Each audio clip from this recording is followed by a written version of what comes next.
There was a time, it was about 3 years ago, I started to make a habit of once or twice on the weekends every month, I'd go out to Walmart. And it was just normal for me to see 90% of the people, all their issues instantly disappear. Within 2 weeks, it went from 90% down to 10% thereabouts. And it's just totally disappeared. And it startled me. So I recognized when I went and prayed to God and said, what happened? God said, I took away your gift of healing. He called it a gift. And I said, why? He said, because now I want you to learn to do it by authority. Today, we're exploring one of the most fascinating intersections in human experience, the place where spiritual reality meets psychological healing. My guest today, Beatty Carmichael, represents a growing movement of practitioners who believe what we call mental illness might sometimes be something else entirely. Beatty spent 6 years experiencing what he describes as miraculous healing through prayer, watching anxiety disappear, addictions break, and pain vanish. In a profound spiritual pivot, he was told this gift was being removed so he could understand something deeper about the nature of freedom itself. And what emerged was a process he claims helps nearly 90% of people find lasting relief from conditions like depression, PTSD, chronic pain, and addiction, often within hours. For someone who's trained in psychotherapeutic principles, I'm deeply curious about this intersection because we know the mind and the spirit are intimately connected. We also know that placebo effects, ritual, meaning making, and spiritual connection can produce profound physiological changes. So the question isn't whether spiritual healing is real, it clearly is. The question is, how do we understand it? How do we validate it and integrate it with what we know about psychology, medicine, and spirituality? BT has documented his process in the Prayer of Freedom. And today we're going to explore not just what he's discovered, but how it fits into the larger landscape of human healing and transformation. BT, welcome to the show. Thank you, Peter. I am very excited to be here. Your journey fascinates me because it follows a classic archetypal pattern, or what anthropologists call the shamanic journey. You had power, you lost it completely, then you emerged with a different kind of understanding. From a psychological lens, I see this pattern repeatedly. The healer who must be wounded before they can truly heal others. But there's something unique in your story, the transition from spontaneous gift to systematic process. When you transition from miraculous healing to understanding how freedom really works, what changed in your perception of human suffering? It's interesting because let me bring the backstory into this because I think it'll help a lot in just understanding this.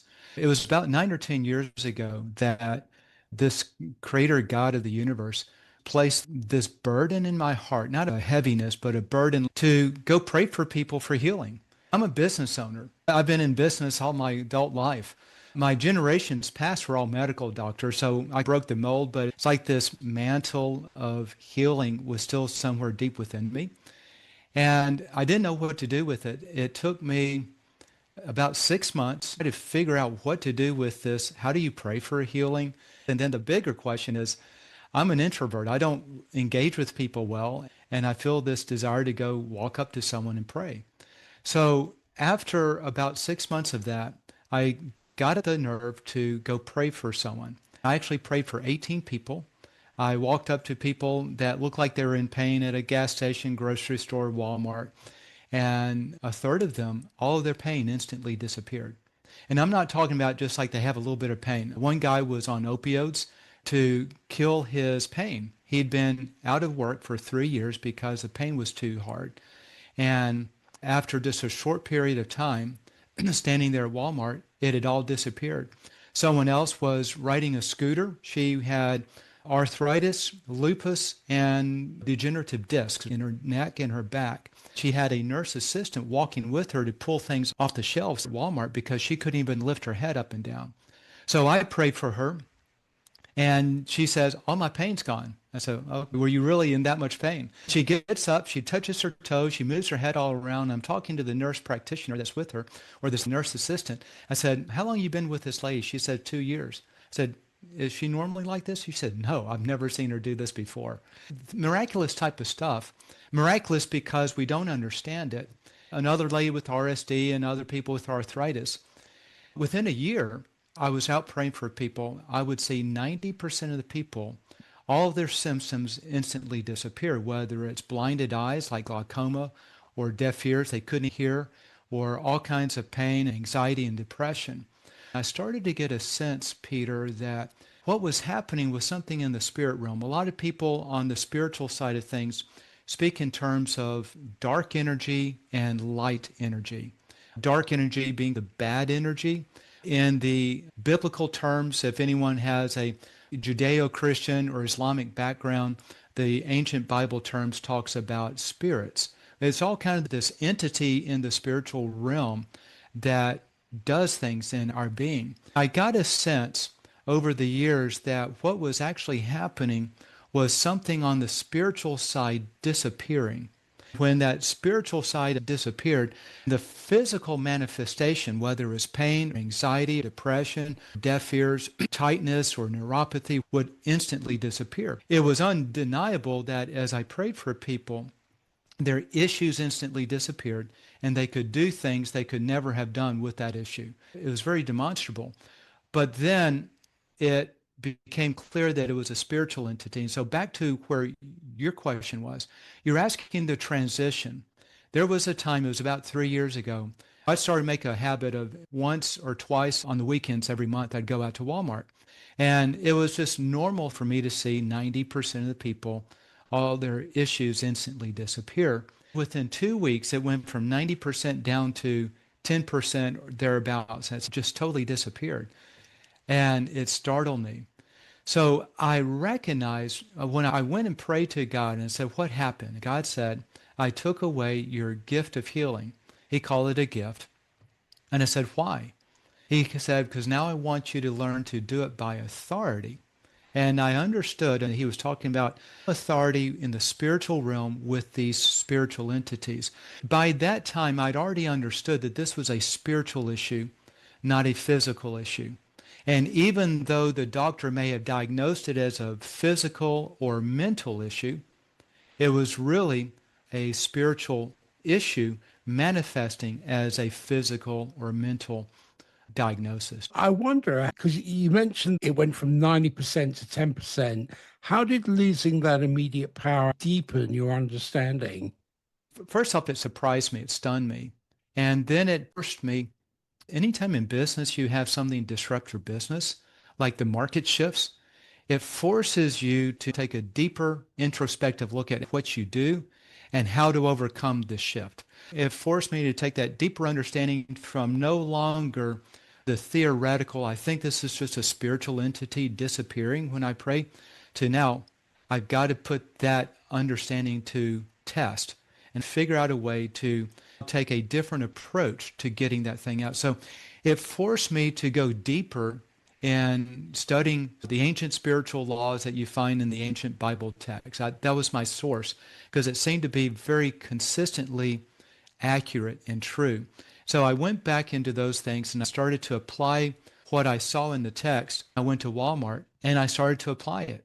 I recognized that you can nullify these spiritual entities in your life, that you've opened a door to allow these things in. You can close that door and push them back out. So I started to lead people into a non-religious prayer, praying to this higher power in some spiritual realm and nullifying those things. And here's what's interesting, Peter. Immediately I saw 90% of the people being instantly healed. But this time they were doing the praying instead of me. And I saw more dramatic things than I had seen when it was just me. In other words, like COPD was one of the things I couldn't quite figure out how to get rid of with my gift of healing. But as I would lead people through this process, I would now start seeing COPD start to disappear. And I would start to see things that were more difficult. I call them difficult. It's all kind of this spiritual, supernatural, whatever you may want to call it.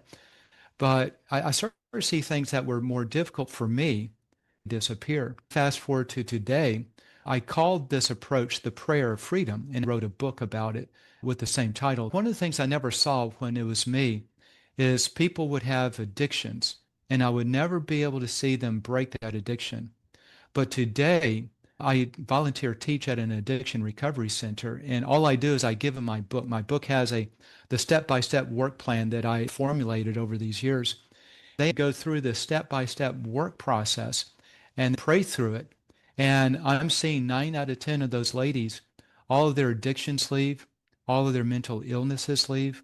If they're on psychiatric meds, the psychiatrist said, if you don't need it, you don't need to take the meds anymore. So they get off their meds, all their chronic pain leave. I mean, it's really astounding. And I'm seeing more of this. So it forced me, when I lost that gift and now I had to shift, it forced me to understand the process at a deeper level. And one of the skill sets I have in business is to systematize, create what I call standard operating procedures, where you can take a very complex process that a human has to go through and break it down to individual step-by-step components.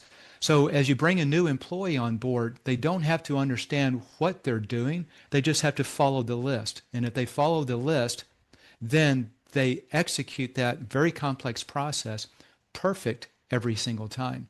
So I took that same approach here. And that's what it forced me to get down to that level and understand it more. It's what McDonald's does. It's a franchise. You can follow it and get your 5 stars, which is a great thing because it doesn't leave room for any ambiguity. You also mentioned discovering unseen forces that masquerade as disease. From a psychological perspective, I'm curious, how do you distinguish between what Carl Jung called autonomous complexes or unintegrated psychological material as distinct from what you may identify as spiritual oppression? Yeah, my answer is probably going to be a lot simpler than you would expect. My father-in-law, who's now been deceased for 20 years, was an internal medicine doctor for 50 years. People kept referring him because he was able to clearly and accurately diagnose almost every patient that came to him. He would always sit his patients down at his desk when they first came in and educate them. He said, health is based on 3 pillars. You have mental, physical, and spiritual. He would talk to them and get their story of what's going on in their life to identify whether their issues seem to be more mental, physical, or spiritual. And then here's how doctors did it back then. I think it's this diagnosis, so let's try this therapy because this therapy always works if it's that. And if it disappears, then I know I got the diagnosis right. So you try that therapy, and if the therapy works, you know you got it right. If it didn't work, you know you got the diagnosis wrong. So you come back and try again. The way that I understand whether these things are spiritual or not is you try the spiritual therapy. And if it works, it was a spiritual issue. It's that simple as that. What also strikes me about your journey is how it mirrors what Joseph Campbell calls the hero's journey, but specifically the healer's variant. You've experienced what shamanic traditions call the call to wound, where the initial gift creates dependency on external powers. Then comes the crucial death phase, where that Yep. gift is removed, forcing you into what the alchemists call the greedo, the dark night where old identities dissolve. Most healers never make it through this phase. They either chase the lost gift or abandon healing altogether. But you've moved into what appears to be the albedo, the emergence of something much more integrated. The question is whether this integration includes psychological wisdom or bypasses it. But from a depth psychology perspective, is your spiritual revelation has been psychologically integrated or remains split off from emotional and psychological development? Jung teaches us that spiritual insights not grounded in psychological understanding can become inflated because they serve the ego's need for specialness rather than authentic healing. When someone claims to have found the answer to human suffering, We have to ask, is this integrated wisdom or spiritual inflation masking unresolved personal material? Yeah, I hate to say it this way. I don't really understand all of those big words and big theories. I'm a very simple person, but I think I understand what you're asking. The question is, how can you determine if this is truly spiritual? Is it simply an ego that is being misperceived as what's going on? So I think the easy way to understand this, and this is the way that I've taken the approach on this, is I look at it from a scientific more than a psychological perspective. In physical sciences, I can hold my pen up and I'm going to let go of it and it's going to drop into my palm. And every time I lift it up and let it go, it's going to drop into my palm. If you, Peter, were to lift up your pen and let it go, it's going to drop into your palm as well. Using scientific evidence we call empirical data that we can observe that happens consistently regardless of who does it, then we can determine there is an actual law we may not be able to see, but we can see its effects and prove its existence. What I've done with the prayer of freedom is outlining this step-by-step process that these ladies at the Addiction Recovery Center and anyone else getting the book are going through. It doesn't matter their background, it doesn't matter their belief system, anything other than if they go through this process, the outcome is consistent at 90%, basically what I'm measuring. 90% of them see their issues disappear. It can't be tied to something psychological because they're not expecting it to happen, because most of these people, like these addicts, they're hopeful it'll happen, but they really have no expectation it's going to get rid of their addiction. They've had that addiction for so long and gone through so many addiction recovery processes and centers, and they always fail. So for them to go through this and the addiction urges completely disappear, all of their anxiety and bipolar disorder and depression from years back, emotional trauma, being raped or molested as a small child and being prostituted, and all these things in their life that create these deep psychological issues, all of that lifts. It's not psychological. And especially when you see it consistently happen by going through this, it says, for me as a scientist, it's empirical data that proves the existence, that there's something spiritual here, because the entire process of the prayer of freedom is simply identifying, and we can go this direction if you want, but identifying where we have violated God's standards that he put into our conscience. This creates an open door consequence that brings difficulties into our life to get us to confess that we were wrong. Much like when my daughter was little and she would be misbehaving and being all fussy and she wouldn't obey, then I would put her in timeout. I'd put her in a room, shut the door, and now she doesn't have access to her friends, TV, or nothing like that. And so now she has time to go. Her heart now starts to take over, and she'll come, Daddy, I'm so sorry. I was wrong. I put my arms around her. I love her and say, okay, it's time to get out of timeout. All I'm looking for is a heart change. This whole process of the prayer of freedom, as people are going through this, is basically confessing I was wrong with these different things, that I violated God's standard in my heart. And it's almost like God says, okay, it's now time to get rid of these little timeout consequences, and everything shifts. And it shifts. I remember talking about mental health. One of these ladies, her name is Ashley. And by the way, this is real interesting for your listeners. On my website, theprayeroffreedombook.com, I have live demonstrations where I'll do this with a show host. If the show host has chronic pain or some sort of anxiety, depression, whatever they want to get rid of.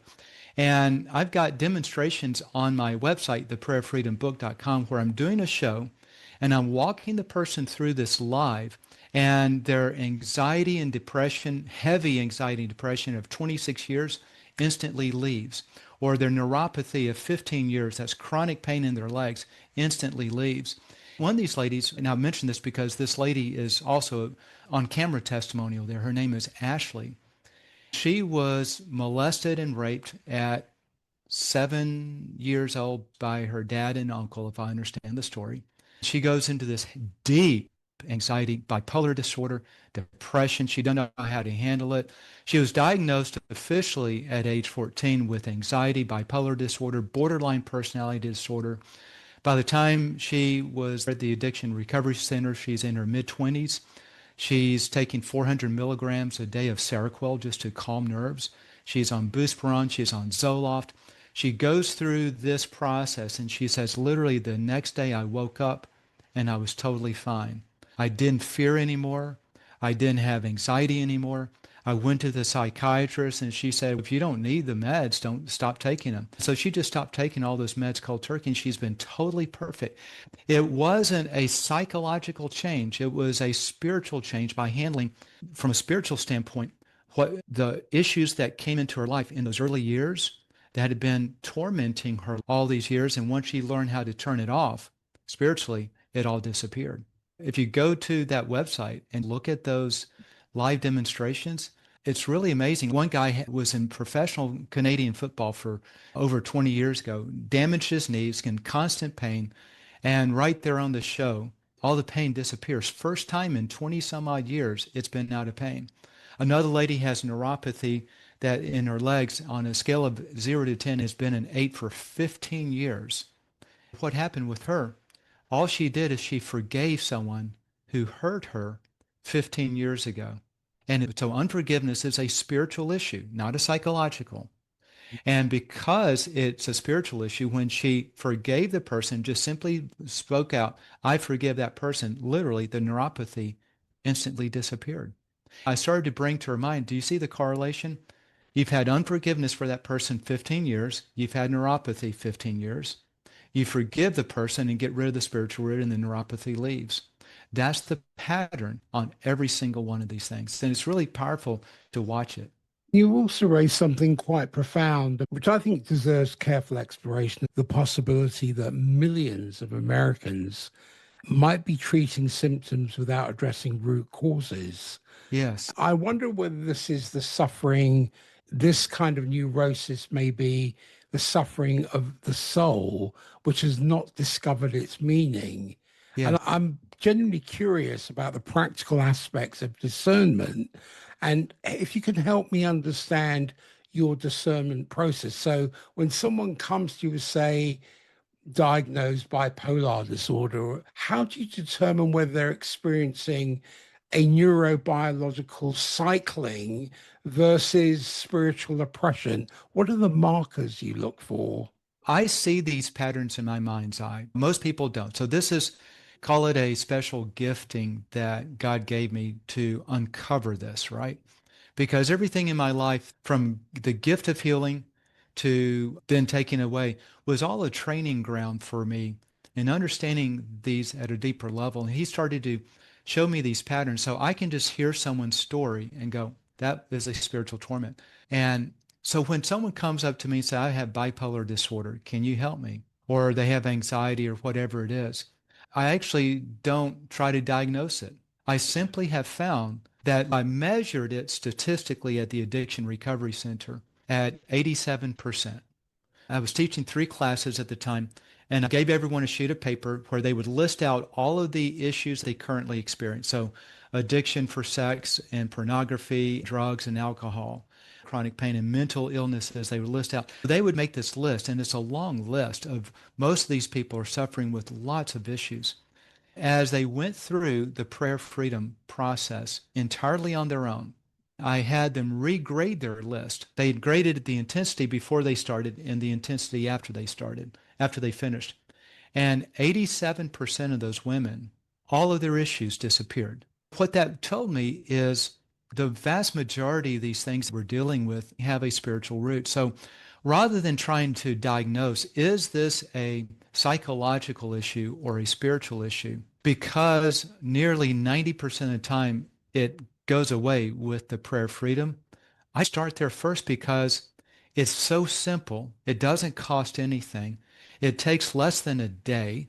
And if it works, then you're totally free. And it doesn't really matter if I go through a process to understand if it's a spiritual issue or not. Just try the therapy, because if it works, then 90% of the time I can just blindly say that is spiritual. How do I know? I don't know, but 90% of the time it is. So let's start there first. And if it disappears, then I was right. I'm also curious about your data. I know you mentioned about regrading, but you mentioned helping over 1,000 people with a 90% success rate. Can you walk us through how you measure success and what your Yeah. follow-up process looks like? I only ask because, No, that's a great question. yeah, understanding methodology helps us to evaluate any healing approach. Keep in mind, I'm not trained as a doctor. I think there's some things that we don't need a doctor to tell us we've been healed of. I hesitate to use the word healing. That's more of a vernacular than a scientific term for me. The technical term I would use to be completely accurate is all symptoms disappear. If you hear me use the words, they were healed of this, what I'm actually meaning is all the symptoms completely disappeared. I don't know what it was. By the way, if someone has anxiety or depression and it's a chemical issue, you can change the chemical makeup and now their depression is gone. You can show that it was a chemical rather than a spiritual issue. But if you change the chemical makeup and the depression still stays, then you're treating the wrong cause. If you treat it as a spiritual issue and it disappears, then the symptom was depression, but it must have been a spiritual issue rather than true depression, because when the spiritual issue disappeared, the manifestation disappeared. I may be speaking in circles, but this is the way I see it. My son outside has an old Acura, little sports car. And if I were to put a Ferrari body on top of that Acura, then everyone would diagnose it wrong. That's a Ferrari. I said, no, just look underneath the hood. So they look underneath the hood. It's like, oops, nope, it's not a Ferrari. So it's a Acura masquerading as a Ferrari. Back to the question, the way I measure success and then how I measure long term. First step is success is if someone cannot see out of their left eye because they've been diagnosed with glaucoma and it's blurry, and every time they open and close their eye, it feels like sandpaper. In 5 minutes, they can see perfectly clear and their eye no longer feels like sandpaper. I'm going to say that they were healed because all the symptoms disappeared. If someone can't lift up a bicycle because they have a double hernia, and then I pray with them, and now they can lift the bicycle over their head, I would say that something shifted. If someone's dealing with, actually, with so much anxiety, bipolar, and borderline personality disorder that they're on all these meds, and then they wake up totally normal, that's my definition of success, that all the issues they're dealing with disappear. But measuring it long term has been a little bit more of a challenge because I'm not doing this in a clinical environment where I have their contact information, they're coming in on a regular basis. I'm doing this more on a life environment, and my best forms of follow-up have been those people that have been my personal friends and those people that I work with at the Addiction Recovery Center. Even after they come through my class, they're still there, and they'll still come by and say hi, hug me because they're still free. Those environments, what I'm seeing is that once they get free, they stay free of those issues with the one caveat. And the caveat is they don't go back and do the things that got them in that same condition in the first place. If I break my arm, I can put in a cast and it's going to heal. And it's going to stay healed until I go and slam it against a wall again and then I break it again. The same thing can happen in this environment. If we go back and violate God's standards, then we open our doors to allow a similar type of issue to come back. But outside of that, once these things are gone, they stay gone. It's very significant, the work you're doing at that center.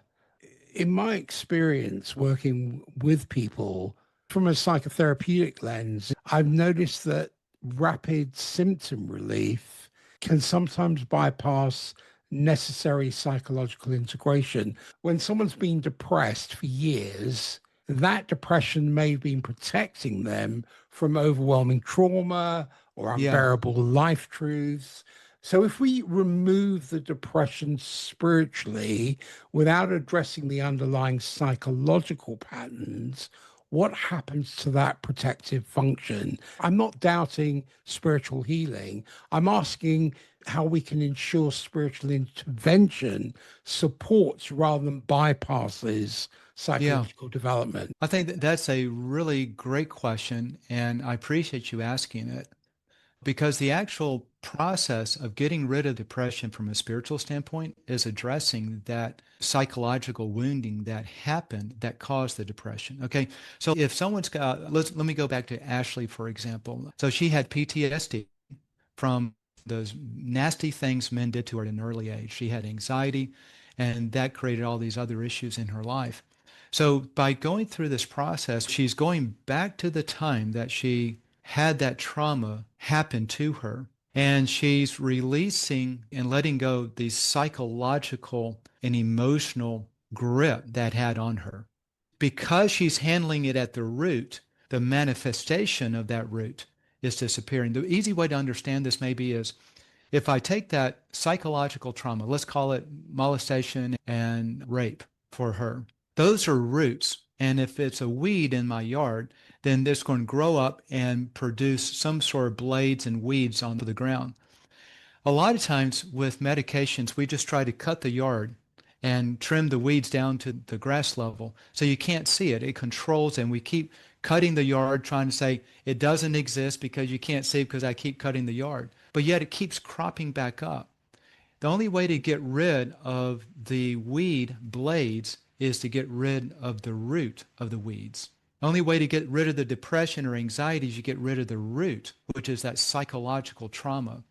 But the issue is that psychological trauma, this is the spiritual issue.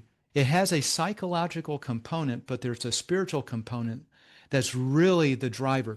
Think about unforgiveness. I remember one lady, just to give a simple example, this lady named Susan asked if I would help her because she has had rheumatoid arthritis for about 20 years. And on this particular day, it's flaring up. So I'm leading her through the prayer of freedom just in an ad hoc process. I asked her, do you have unforgiveness for anyone? She said, yes. I said, who is it? She says, my sister. She did something to my mom 20 years ago, and I've never forgiven her. So now we have a psychological trauma, something the sister did that hurt her mom. But that psychological trauma is actually a spiritual root because of how it's being handled. So I had to forgive her sister from 20 years ago, which is now nullifying the psychological trauma. And then by forgiving her, arthritis pain disappears within an hour. Then watch this. This is real interesting, Peter. She goes back to the doctor 4 weeks later for her normal checkup, and he retests her, and she has no arthritis in her body.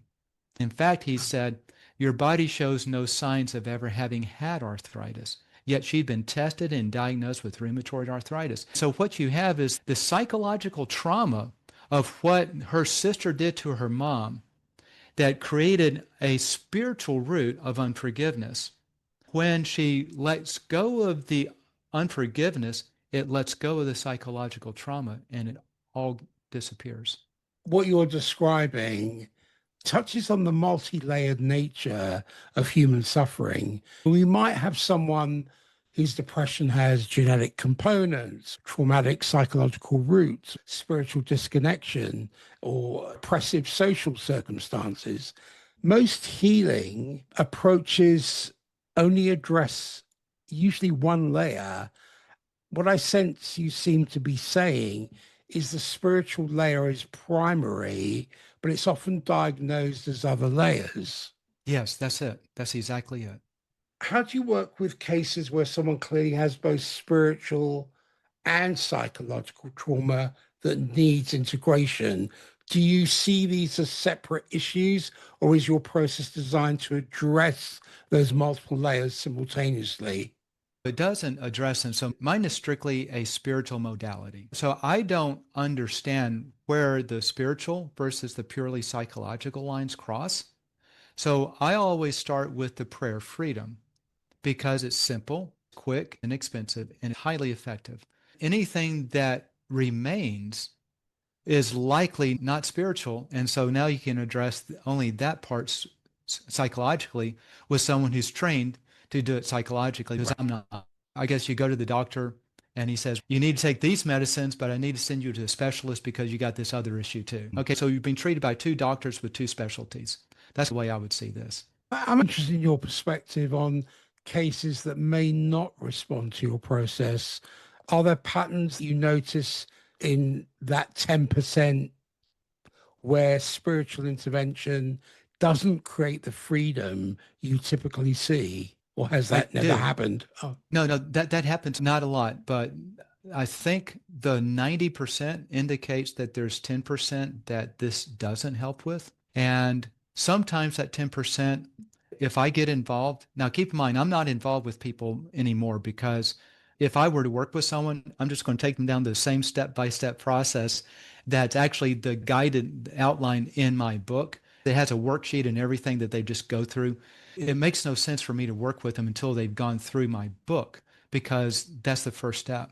What happens sometimes is they'll go through this. I remember this one lady, her name is Julie, and she was smoking 3 packs of cigarettes a day and couldn't break the habit. She went through the prayer freedom process and it didn't help.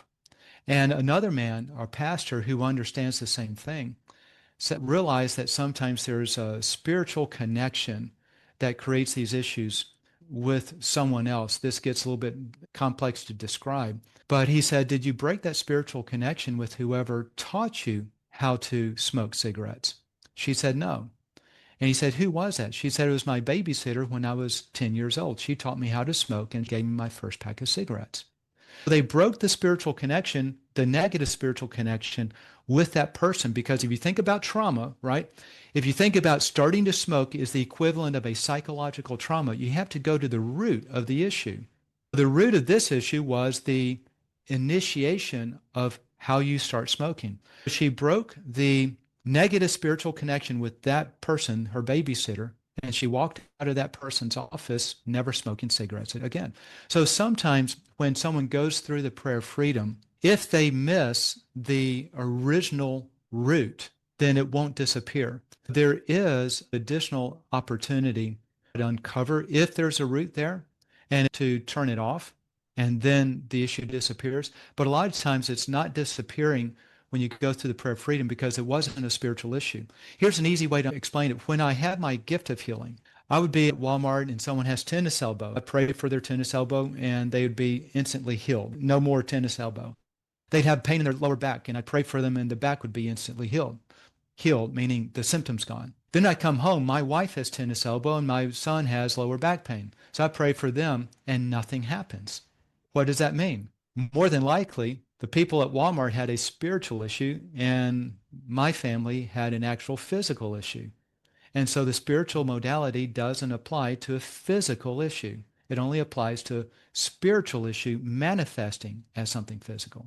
It's really fascinating. it is fascinating. And I'm intrigued. In my work, I've learned that the psyche has its own intelligence and symptoms are there to often serve protective functions, even when they're painful.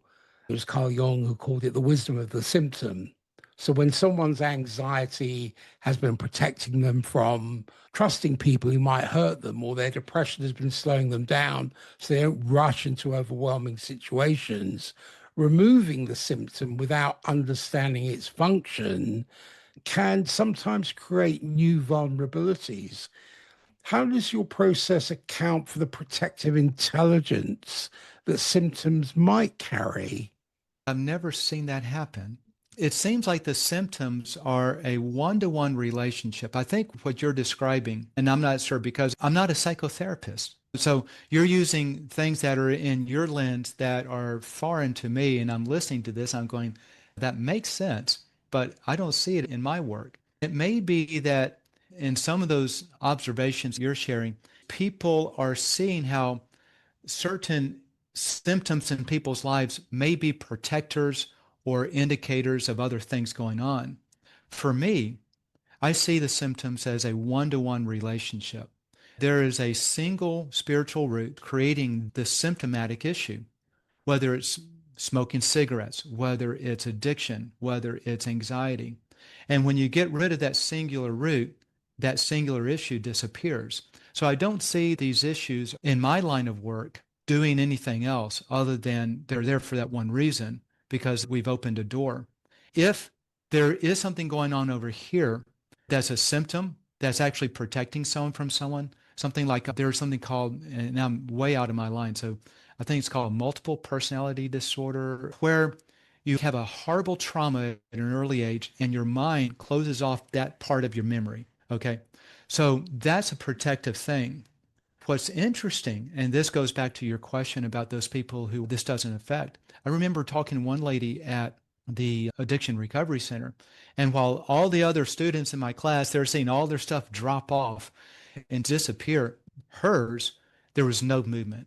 Every single thing remained at a 10. It wasn't shifting. I said, well, tell me a little bit about your story. She said that she had a really traumatic childhood and she doesn't remember anything before like the age of 5 or 6. All the trauma occurred before then. I said, okay, now that makes sense because we're not able to handle the emotional trauma at that early age. So those roots are still staying there. She's not finding the root. Okay. So I know our mind can carve things out to protect us. In my line of work, if that's happening, that can also keep those issues going on in your life because the issues she was dealing with were manifestations of what happened back then, even though her mind doesn't remember it anymore, her conscious mind anyway. What would it look like for someone listening who's curious about your approach to evaluate it properly? How would you recommend they discern whether their situation might benefit from spiritual intervention as distinct from conventional treatment? That's the easiest question you've asked me. If someone is listening and they're dealing with any sort of mental illness issue or chronic pain issue or addiction issue or even personal relationship issue where it's constant conflict, then my experience is anytime something is persistent and chronic, it almost always has a spiritual root. And the easiest way to figure it out and see if it is or isn't is to get my book, The Prayer of Freedom. Just go to theprayerfreedombook.com and buy it and then go through it. And most online booksellers, like Amazon especially, you have a 30-day return period. And the whole process, you can do it all in one day or maybe 2 days, depending on how you want to do it. Go through it. If it doesn't work, send the book back. So it's cost you nothing to test it. But if it does work, which it has a 90% chance of working, then the cost is less than the copay of a doctor's visit. And why not do it? Because if these things are wrecking your lives, like this one guy, if you go to my website, theprayerfreedombook.com, I mentioned this guy, he has had anxiety and depression for 26 years. On a scale of 0 to 10, on the show, it was an 8. And here's what you watch. I guide him through this process, and literally in 3 minutes, he's going, it's going down. I feel it. It's down to a 3. It's down to a 0. It's all gone. He's feeling it just move out. I was asking him, I think his name was David, when was the last time you remember never feeling anxiety or depression? He says it was when I was 14 years old. He's had it ever since. Right there on the show, for the first time in his life, it just melted away. And you can start to see this. And that's the power of this whole process because when you're treating the wrong root, it will never leave. But if you treat the correct root and get rid of the root, it will disappear. It seems to me you're assisting people to shed distortion until what remains shines with what was always true. Yeah, that's a good way to put it. Every powerful healing modality carries both light and shadow. I've learned that even genuine healing modalities can become problematic when they're totalized. When practitioners lose sight of their limitations, I'm curious how you navigate the tension between confidence in your approach and humility about its boundaries. So maybe one thing is I don't consider myself a practitioner. I don't have clients or patients. I'm just a normal guy that God sent me down this path to uncover what was already in the ancient Bible text throughout the text. From the beginning in the Bible, it starts in Genesis and ends in Revelation. You see this pattern and the solution every step of the way, but most people have missed it. All I'm doing is he gave me the eyes to see what was there in the first place and then to formulate a systematic approach. Because I see this happen so frequently, I take no credit for it. Someone was asking me on another show, what do you want to be remembered for? I said, I don't want to be remembered. This isn't me. I'm just a messenger. I want people to be set free because my memory, the only person I'm interested in remembering anything about me is my God. I'm only here because he directed me to put this message together. I didn't want to write the book. I'm running a business, and to write a book and try to promote it is a full-time focus, which means you have to abandon the business, at least for me. He told me 3 times to set his people free. So there's no ego in me on this. There's just a great desire to see people get free, and it has its limitations. But violating God's standards in our conscience creates consequence. There's no question on that being the issue. But if it's not a spiritual issue, then this part isn't going to help anyone. The limitation is, by definition, there are 3 pillars to health: mental, physical, and spiritual. If it's spiritual, it's not mental or physical. And you got to have a spiritual modality. But if it's not spiritual, then trying this on a physical issue isn't going to help at all. What concerns you most about your work, and where do you see potential for your approach to be misused or misunderstood? What concerns me most, you're going to laugh at this one. I don't want to work personally with people. I don't want people calling me up and say, will you pray for me? Will you do this? I don't want to be the person that's working 8 or 10 hours a day and ministering to people personally. I love to minister, but I'd rather them go through the book and just get it done on their own and free me up. I still want to live my life and Yeah. go travel and do things. So that's what actually concerns me the most is I know 2 things are going to happen. People are going to recognize my name. They're going to start reaching out to me, and I don't want to be famous. But if this takes off into millions and millions of books and impacts millions of people's lives, then my solitude is going to be disrupted.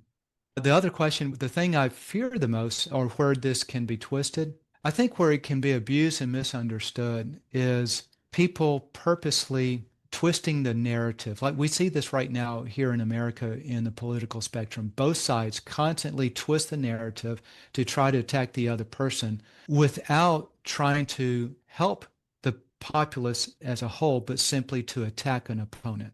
I can see people starting to do that. People who want to discredit it and start to claim that it says something that it doesn't. And that's going to happen if it gets in mainstream. But there's nothing I can do to avoid that. Where can people find out about your work, and where can people purchase the book? You can find out about my work, purchase the book, and watch live demonstrations all at the website, theprayerfreedombook.com. There's a link there that goes directly to Amazon, which means anywhere in the world that Amazon delivers to you, you can get this book. It's also available at any other bookstore. To find out more about me, it's all there at theprayerfreedombook.com. Do you have any parting words at all? Yeah, my parting words is I think a lot of times there are people who are their loved ones have been suffering and struggling with issues for so many years, and it's become something that they say there's no solution to. It's, as the doctors say, it's incurable.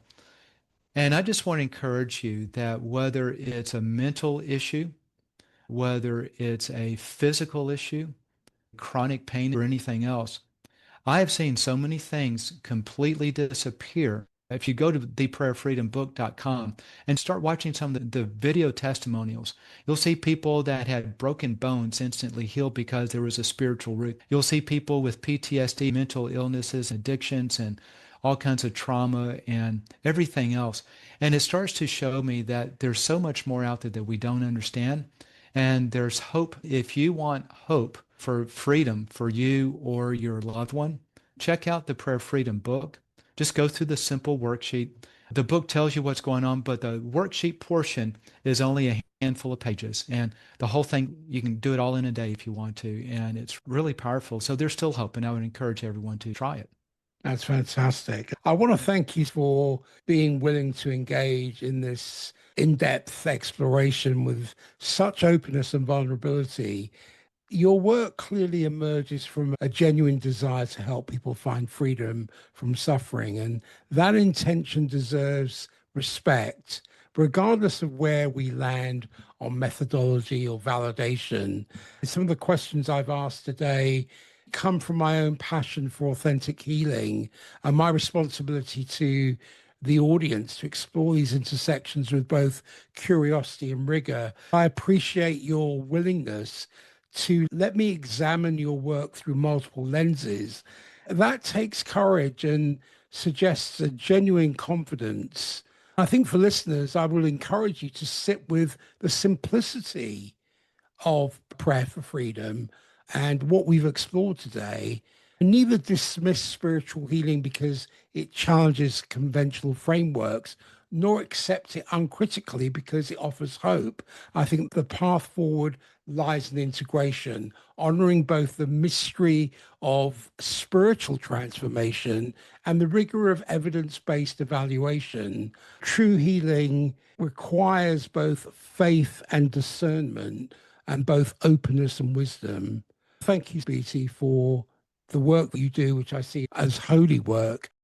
I've really enjoyed it. I was thinking as we're going along, this has been actually, to be honest, one of my favorites. I do two types of conversations, a spiritual one, like a Christian one, and I do simply non-Christian. This is one of my favorite on the non-Christian side because you've asked really probing questions from a psychotherapist that is open to explore. The backstory on why I've enjoyed this so much. I was in a group of people talking to producers and editors of various media outlets on our topics. And I was sharing with one of the editors at Psychology Today magazine and said, I can help people get rid of anxiety in 12 minutes. She said, I'm a psychotherapist and that's impossible. I don't want anything to do with you. But she was so close-minded. What I've enjoyed here is you're not just asking simple questions. You're asking deep questions from a lens of understanding the psychotherapy, which I do not understand, but we're pointing to the same symptoms that we're trying to uncover and resolve. It's really been a lot of fun because they've been thoughtful, insightful, and they allow the opportunity to really share where this is different, where it's similar, and what maybe psychotherapy is missing when you take the spiritual out of it. I'm open-minded about it, but I integrate a lot of it into my coaching work. I see human beings transcend more deeply until their tone resonates so fully that it phases into a higher harmonic. We are the field collapsed into form. What we remember is not through story, but through resonance. I think Yeah, prayer does that. it really does. I've seen it happen here for sure. It's interesting when you look at the word miracle, by anagram, it's reclaim. I did not know that. I remember doing my first show on the psychotherapal mental health channel. On that show, I mentioned it's a miracle because when you can't explain what's going on, it's a miracle because that's when God has intervened. He pushed back and said, my perspective is a miracle is simply when we don't understand it yet. I thought that's really a good way. It's the reclaiming of once you understand it. For me, I hate to say it this way. It used to be, I was amazed. I'd be, your depression is gone? Really? Your anxiety is gone? Wow. And now it's, well, yeah, of course your anxiety is gone. Of course your addiction is gone. Because for me, it's no longer surprising because I understand it. And it's just like a doctor say, you take this medicine and now your cough is going to disappear. And we're all amazed, but the doctor says it happens every time. It's not a big deal. There's a scientific process and I understand it. There's a spiritual process here and I now understand it. And therefore it's no longer amazing to me, but it's always amazing to the person who tries it for the first time. This is soul surgery. I see this as what is being removed, what is being implanted. When someone's presence alone, like yours, can change someone's entire energy field, the question I would ask is what dimensional door are they opening in you? Yes. Hopefully I can open many dimensional doors for people. Thank you so much. I'll let you know when this drops. Okay, great. Really thrilled to have this out. And thank you so much for having me on. You're most welcome. It's been an honor and a privilege. Thank you, BC. Thank you. And you have a very blessed day.